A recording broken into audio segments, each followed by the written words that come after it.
Hi friends, welcome to Shri Haribabu vlogs. అందరూ ఎలా ఉన్నారు? నేనైతే చాలా చాలా బాగున్నానండి. ఈరోజు మన రెసిపీ వచ్చేసి నువ్వుల లడ్డు అండి, నువ్వుల పట్టి.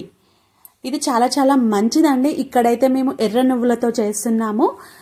తెల్ల నువ్వులతో కంపేర్ చేస్తే ఎర్ర నువ్వులు, నల్ల నువ్వులు న్యూట్రియన్స్ పరంగా చాలా ఎక్కువ ఉంటాయండి. సో మీరు కూడా వీలైతే ఎర్ర నువ్వులను కానీ నల్ల నువ్వులను కానీ వాడే ప్రయత్నం చేయండి. నేనైతే ఇక్కడ అల్యూమినియం కడాయిలోనే చేస్తున్నాను. మీకు వీలైతే ఐరన్ కడాయిలో చేసుకుంటే ఇంకా మంచి రిజల్ట్స్ అయితే ఉంటాయండి. మనకు ఐరన్ అన్నది కూడా ఎక్కువ మొత్తంలో అందుతుందన్నమాట. సో ఫస్ట్ 1/2 kg నువ్వుల్ని వేయించి పక్కన పెట్టుకోవాలండి. సిమ్లో వేయించాలి, మీడియం ఫ్లేమ్లో వేయిస్తే సరిపోతుంది. మంచి అరోమా వస్తుంది నువ్వులు వేయించేటప్పుడు.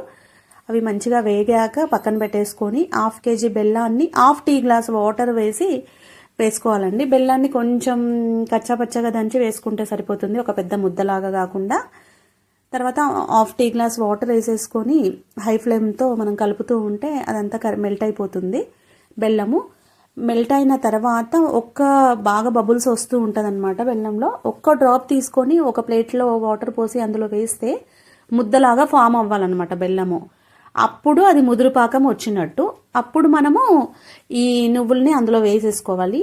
ఒకవేళ మీకు అలా ముద్దలాగా బెల్లం అవ్వకపోతే కనుక మీకు హై ఫ్లేమ్ ఉంచినప్పుడు మనకి బెల్లం స్మెల్ కాకుండా కొంచెం మాడినట్టుగా స్మెల్ వస్తుంది. ఆ టైంలో మీరు స్టవ్ ఆఫ్ చేసేసుకొని నువ్వులు వేసేసుకొని మంచిగా మిక్స్ అయ్యేటట్టుగా కలుపుకొని దాన్ని ఒక ప్లేట్లో గీ కానీ ఆయిల్ కానీ మొత్తం స్ప్రెడ్ చేసేసి అందులోకి వేసేసుకోవాలన్నమాట. దీన్ని ఈవెన్గా స్ప్రెడ్ చేసిన తర్వాత కొంచెం వేడి మీద ఉన్నప్పుడే మనం నైఫ్ తీసుకొని కట్ చేసేసుకోవాలి పీసెస్ లాగా.